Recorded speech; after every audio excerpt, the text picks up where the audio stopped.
I think we'll get started. It's time. Thank you for joining us. Good group in the room here. We have 8, 9 folks in the room here, and I think we have some folks online. And we have a very nice presentation today. It's going to be a webinar. We'll hear from Samuel Graham, whom I will introduce in just a moment.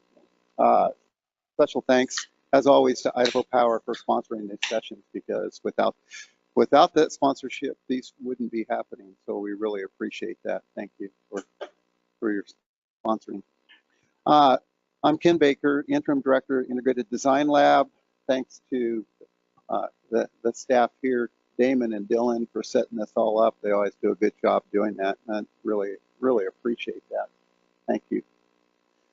So what we have today is something it's called the Sensor Suitcase, or at least it used to be called that. We'll hear more from Samuel on that in just a moment here.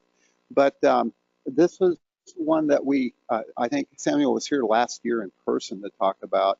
Maybe it was last year, 2 years ago. It was last year, right? Yeah. All right. Yeah. Well, now it's come a long way, and he's going to tell us a little bit more about it and how it can be used. I think it's an interesting instrument because it can be used by those of us that aren't qualified to do commissioning otherwise, like myself, right? Well, so I think. So Samuel Graham, he's a self-professed serial entrepreneur and energy sustainability professional. He's got over 25 years of experience in project management, cost estimating, conducting energy audits, energy roadmaps, and evaluating energy conservation programs. And he has a master's degree in economics from Virginia State University. So, Samuel, thank you very much for doing this session. Glad to have you join us today, and I'm going to turn it over to you. Well, thank you, Ken, for the great introduction. Like you said, I was there last year. Myself and my colleague, Michael Bumley from the Pacific Northwest National Laboratory. And what we did last year, we had the prototype that we brought with us, and we came a long ways from developing that prototype to a commercial unit, and have actually sold 5 units so far. So I will start the presentation. We did a little bit of rebranding the technology. Right now, it is the Retro-Commisioning building suitcase. And our tagline is the energy saving systems for small commercial buildings.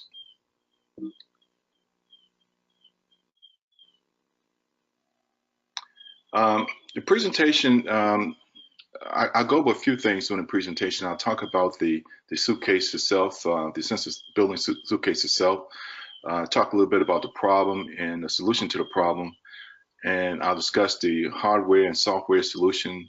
I'll give you an example of the analysis report, and I would like to share a little short 3 to 4 minute video on how to create a new project. And as was mentioned, the system is very, very user-friendly. Doesn't take a engineer, mechanical, electrical engineer to operate the system, to run the system. And we'll go over that. And then I'll talk about where we're at as far as the current development. Well, we identified the problem, and many of you probably already know that there's a significant amount of energy that is wasted each year in commercial buildings due to inefficient operation of heating, cooling, ventilation equipment. And research have shown that through commissioning and retro-commissioning, it has been a proven cost-effective means to achieve energy savings of roughly 16 to 20%. And it's been well documented several years about the savings in commissioning and retro-commission. However, despite the benefits of commissioning, less than 1% of the existing small buildings, that's under 100,000 square feet, are retro-commissioning each year for energy savings. And this is due primarily to they do not typically have the budgets or the business economies to allow for investing in retro-commissioning, as well as that they do not have the in-house staff with expertise in buildings who can perform retro-commissioning to identify these problems. And this created an opportunity, and researchers at the Berkeley National Laboratory and Pacific Northwest National Laboratory about 3 to 4 years ago. They set out to solve this problem, and they received about a $500,000 to $600,000 grant from the Department of Energy. And as a result of that grant, they developed a low-cost, comprehensive monitoring and performance evaluation tool that can identify problems in commercial equipment, HVAC equipment, and to automatically generate the low and no cost recommendation to improve small building operating cost, comfort, and energy performance. And this system is the Retro-Commisioning Building Suitcase, and it provides retro-commissioning. It also can provide monitoring-based commissioning, and this is a future thing that we're going to roll out, and I'll talk about that in a few minutes. The system itself basically consists of a suitcase, and inside the suitcase we have 16 sensors, and each sensor is a data logger. It has a handheld device, which will be a laptop, a notebook computer, which is not included with the system, but you have to supply that yourself. But we would load software on that system that would assist with the installation of these 16 sensors. There is analysis software, and the software will provide the recommendation for energy savings. In the future, as you can see, you see the cloud here, and you see a notebook computer. In the future, what we want to do is to be able to download or upload the data directly from the 16 sensors without having to put them back in the suitcase. And that would create a monitoring-based commissioning environment. Right now, we have to collect the data, collect the sensors and put them back in the suitcase before we upload the data. But in the future, to create that monitoring-based commissioning, we'll be able to upload the data directly from the sensors themselves without being able to put them back in the suitcase. There are some key characteristics of this building suitcase. It provides building-specific recommendations for efficient improvements on measurements, and these measurements are operational improvements. It captures 60% of the energy savings at roughly a third of the cost of conventional retro-commissioning. Again, the primary focus is on operational improvements, which are low cost, doesn't involve a lot of capital investment, operational improvements that can be done relatively quick and relatively inexpensive. The cost of the system is roughly about 10 cents per square foot compared to roughly about 30 cents per square foot for the conventional method of retro-commissioning. It's easy to use, doesn't require a highly specialized expertise. The sensors can be deployed by personnel skilled in building services. The software requires minimum expertise with the computer application. Everything is through a graphical user interface. It's very, very user-friendly. And the system can be reusable in many buildings over and over again over the lifetime of many years, which will help reduce the cost as well. It's a 5-step process. Again, we utilize the application in the tablets, the software application in a notebook tablet to help configure each sensor and install the sensors in the building.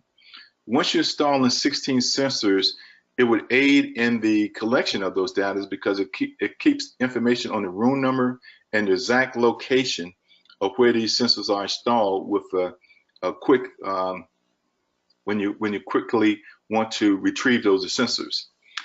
Step 2, you recover the sensors from the building after about 6 weeks, 4 to 6 weeks after installation.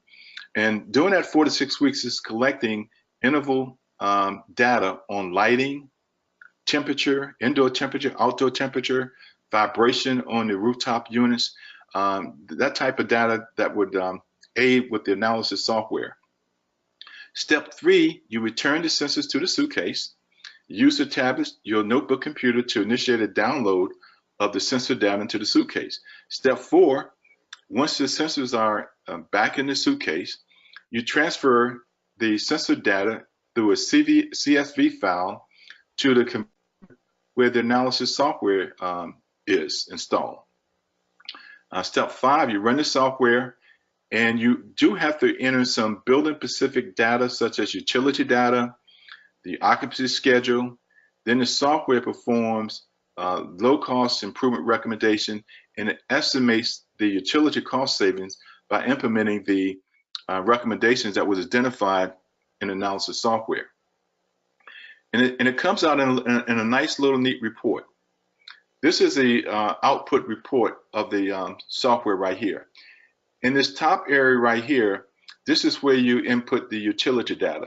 And you don't really input monthly utility data, you just use regular yearly utility data for gas and electricity.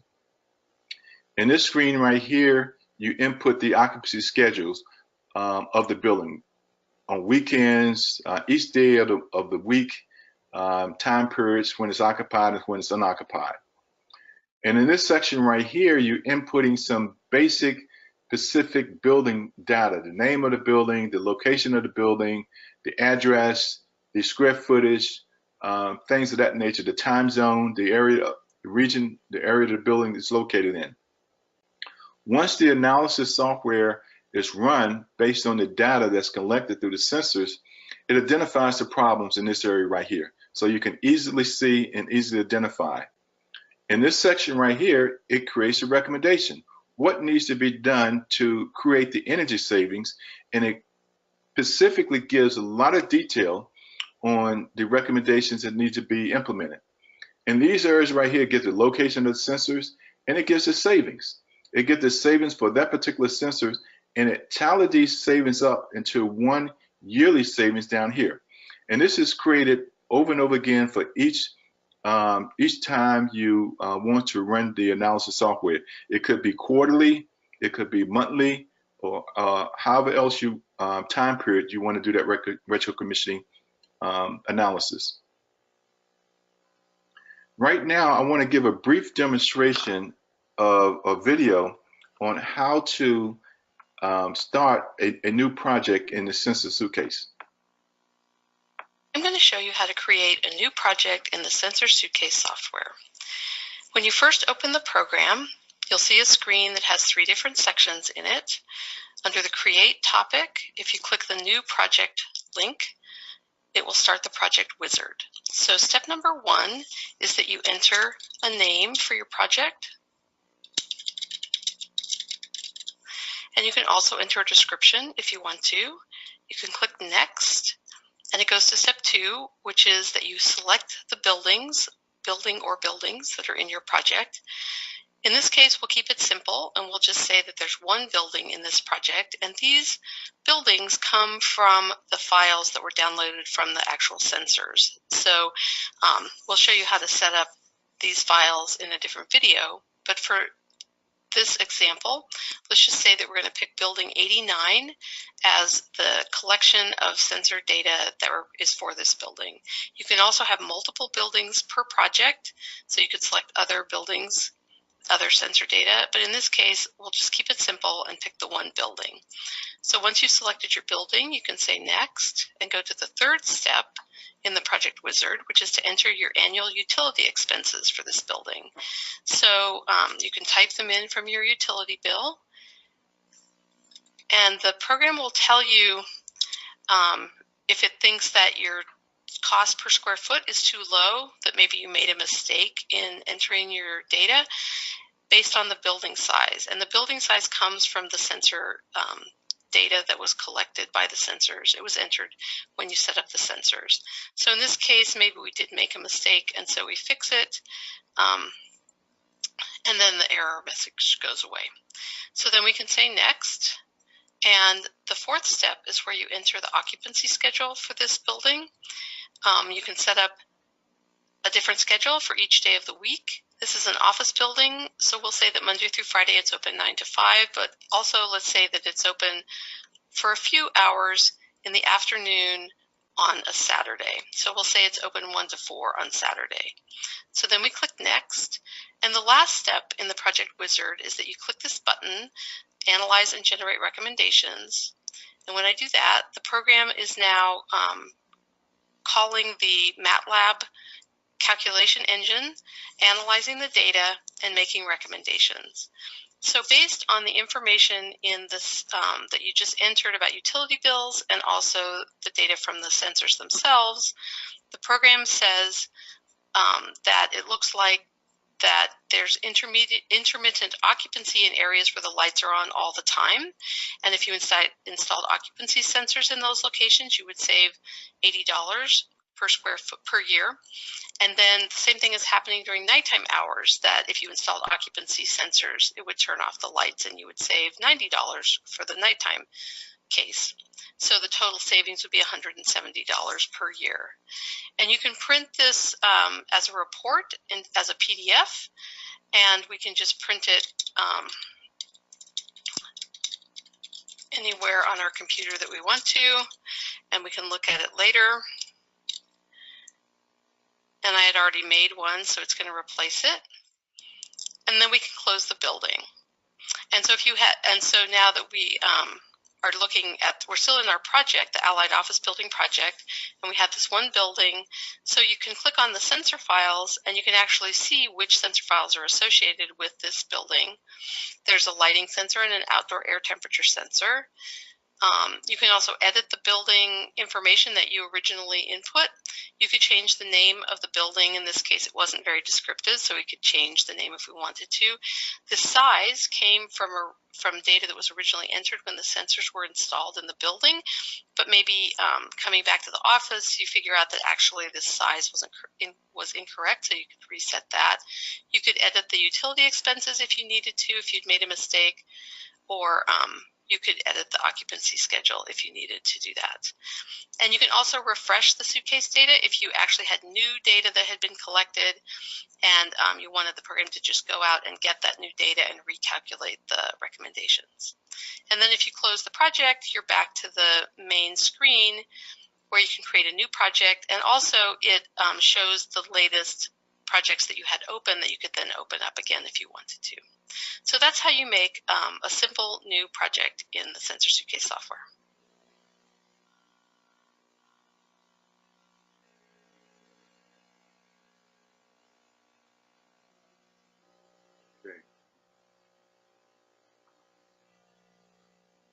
Okay. The building suitcase is targeted primarily for small commercial buildings, but it does have a wide application of these buildings. And basically looking at buildings maybe between 50 to 100,000 square feet, but it also can go to larger buildings, but it works better for buildings that are served by packaged rooftop units. If it's served by a building automation system, this technology does not work for that. But as long as you got rooftop units or some type of mechanical units that's not collecting data through a building automation system, regardless of the size, as if it's a 150 or 200,000 square foot building, this system will work really good in it. The general applicability, the technology, like I said, can serve a wide set of buildings types as well as region. There are a few exceptions. There's exceptions are laboratory buildings or buildings that have a low energy use, since investments would not be hard to justify if they have a low energy use. The top candidates for this technology are those buildings with a low Energy Star rating or a high energy use that cannot be explained, or unexplained increases in energy use, persistent failure of building equipment, control systems, or both, or excessive occupancy complaints about temperature, airflow, or comfort. These are the ideal type situations of buildings. The current state of development that we're in with the suitcase right now, again, the field tests have been completed on a prototype, which was done a few years ago. The results came out to be very, very positive. The software was able to collect meaningful data, and the hardware tested and worked properly. We have identified a manufacturing partner, and our partner has been working with us hand in glove. We incorporated most of the enhancements and modifications that was identified as lessons learned during the prototype testing phase. We have successfully transitioned the proof of concept prototype to a market-ready commercial unit. We have a purchase order that was issued for 10 units, and these units are available right now as we speak. We have sold 5 units to BC Hybrid, a utility company in Canada. Those units will be delivered in about 2 weeks. We're going to go up there and do on-site training, as well as they purchase 1 year software support from our company.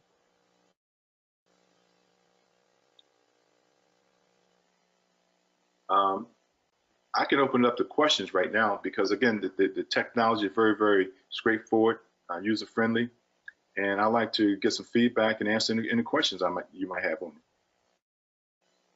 if that's possible.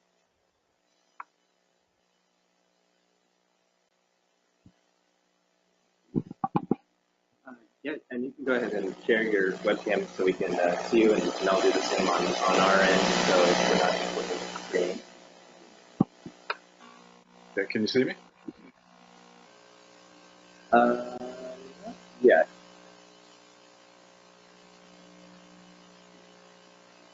But we can hear you. On the upper right hand side.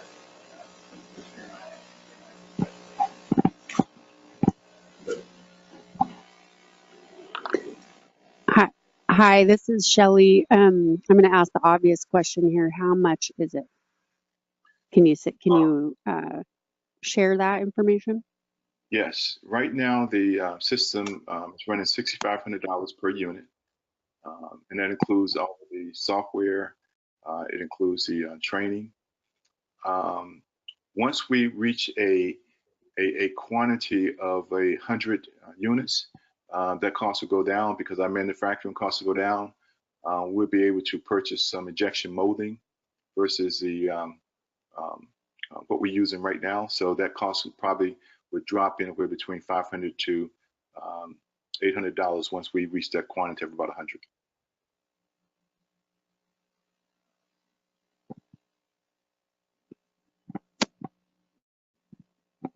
Hi, Samuel, it's Chris. With the 16 sensors that we have, can we hook up to multiple like rooftop units at the same time? Yes, you can. The 16 sensors would have to be, there's 2 types of sensors inside the suitcase. The first is configured for air, which would measure the indoor air temperature. And the second one is configured for the rooftop units. So you might want to have, it all depends on the size of the building and what you're trying to measure. You could have maybe 8 configured for the vibration for the rooftop units to see when it's cycling on and off, or 8 to measure outdoor air temperature inside the building. Or you can do any combination of, depending on how many units you might have.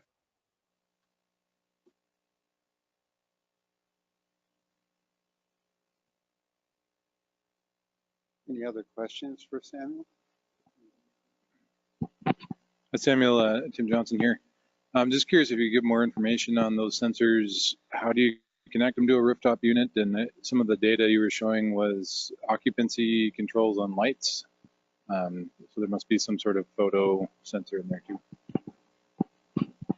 Yes, the light sensors, they have photo cells in it, and that's how the I guess the sensitivity of whether or not a light is on or off. That's the data that it is collecting.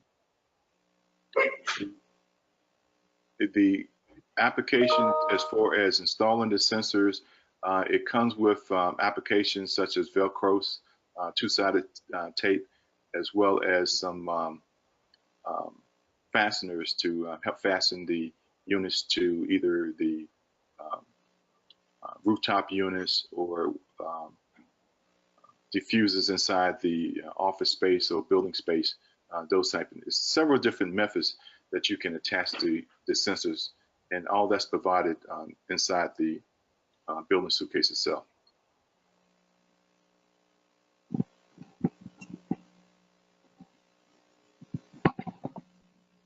This is Brian Epman with CTA.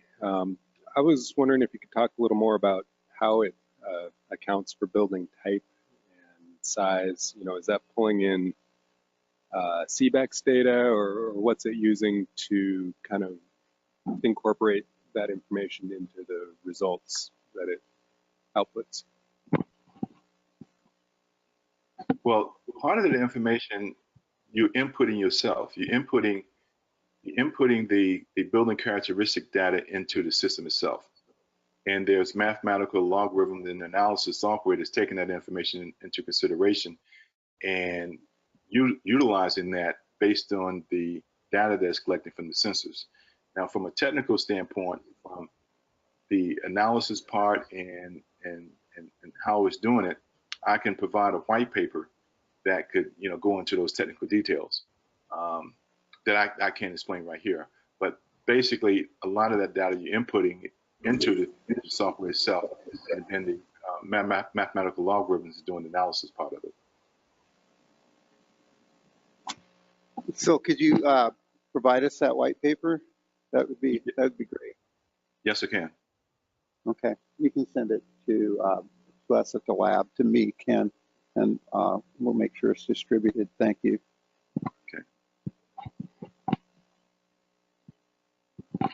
Right, and maybe the white paper covers this, but do you have kind of a complete list of potential measures that you're looking for?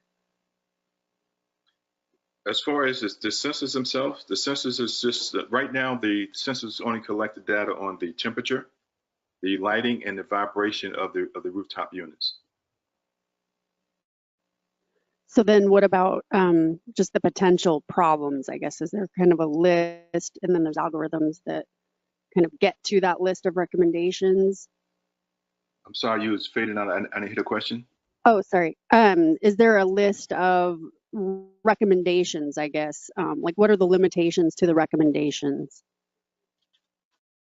Does that make sense? Well, there is the users, when they developed the software, they looked at 8 of the most prevalent areas that comes up time and time again in the commissioning and retro-commissioning process. So those are the areas that are incorporated inside the analytical software that helps produce the recommendations. And all of it's based on logic and the rule-based fault detection and diagnostic approaches once they get the data from the sensors. A lot of it's done behind the scenes, thermostat setbacks, doing the occupancy hours,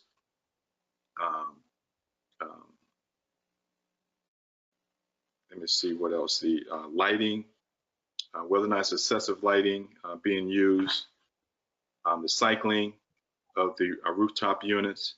So those are some of the areas that that is done, and a lot of it's explained again in more detail in the white paper. Hey, Samuel, this is Ken. Can you tell us a little bit more about the training aspect of this? You said you were going to BC Hydro to train them. Are you actually training the staff at BC Hydro so they can train the facilities folks, or how does that work, and how much time? Yeah. Basically, this is going to be a one-day training. We have a sample data set that we're going to take with us because once the software needs about 3 to 4 days worth of data to do the analysis software. So we're not going to go up there and spend 3 or 4 days collecting the data in the building. So we're going to take a sample data set with us. And basically, we're just going to make sure that the software is loaded to the laptops, notebook computers they have. We're going to go through a training of installing the sensors and configuring the sensors, collecting the data, which we will have, but we will go through that process for a very a sample process for them, and then we'll run the analysis software. And again, it's a 5-step process, very, very user-friendly, but we want to be there just to take the suitcase out the boxes, install some sensors, and to show them how it's operating and get the analysis software. Hey, Samuel, it's Chris again. So expanding on that a little bit, if you can, with 5 of those purchased by BC Hydro, do you know if they plan on using their own personnel to go out in the field and work with customers to start using that, or Exactly. okay, great.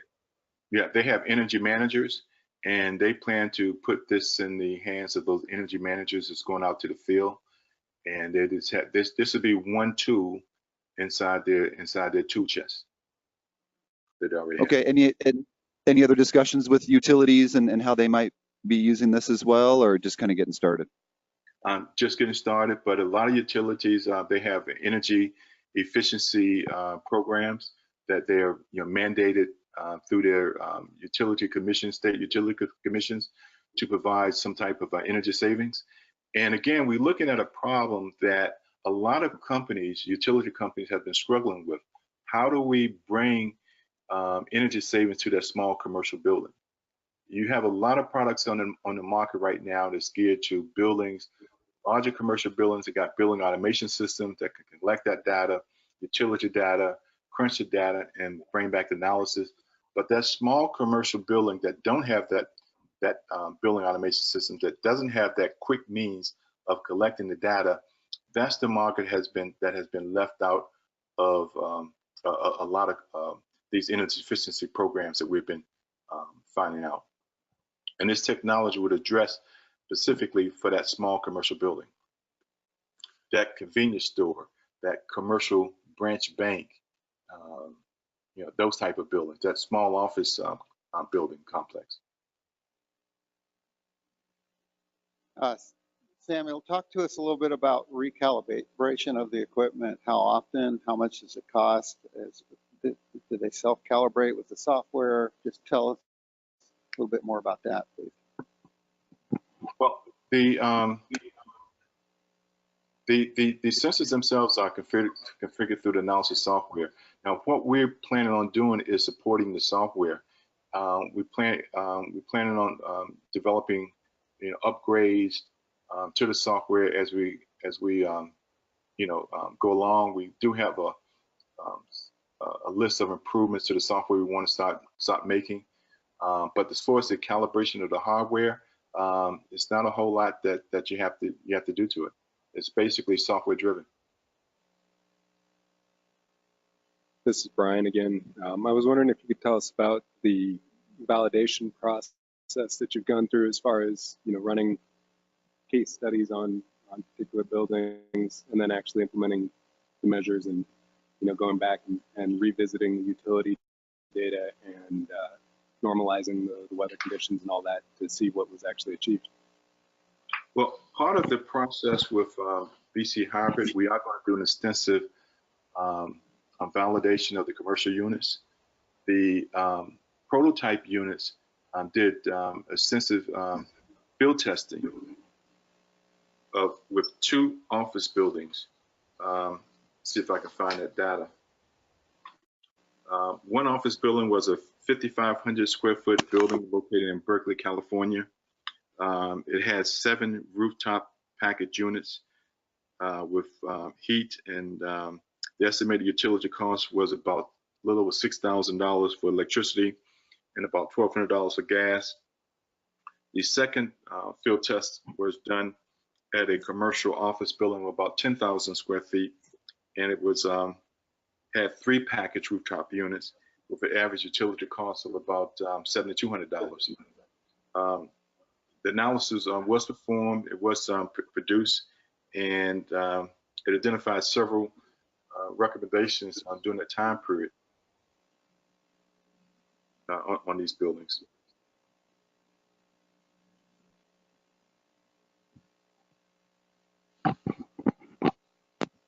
Thanks. There's an online question of how and where does one put the sensor for monitoring lighting in a room? You were mentioning kind of some of the Velcro and brackets earlier, but is there guidelines on specifically where in the room you're placing this, and is it picking up just lights on or off or full lumen level? And how are those sensors working? Yeah, the sensors are placed very close to the light fixture itself. and it measured the light intensity inside the room.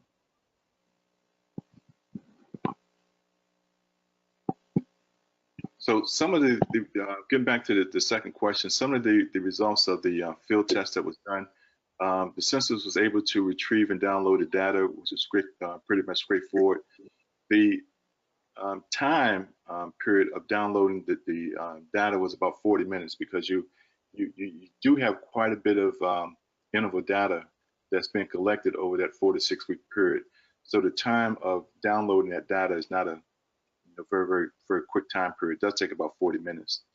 Some of the suggestions that the user thought that the manuals that we provide were pretty much straightforward, and they felt everything was pretty much user friendly.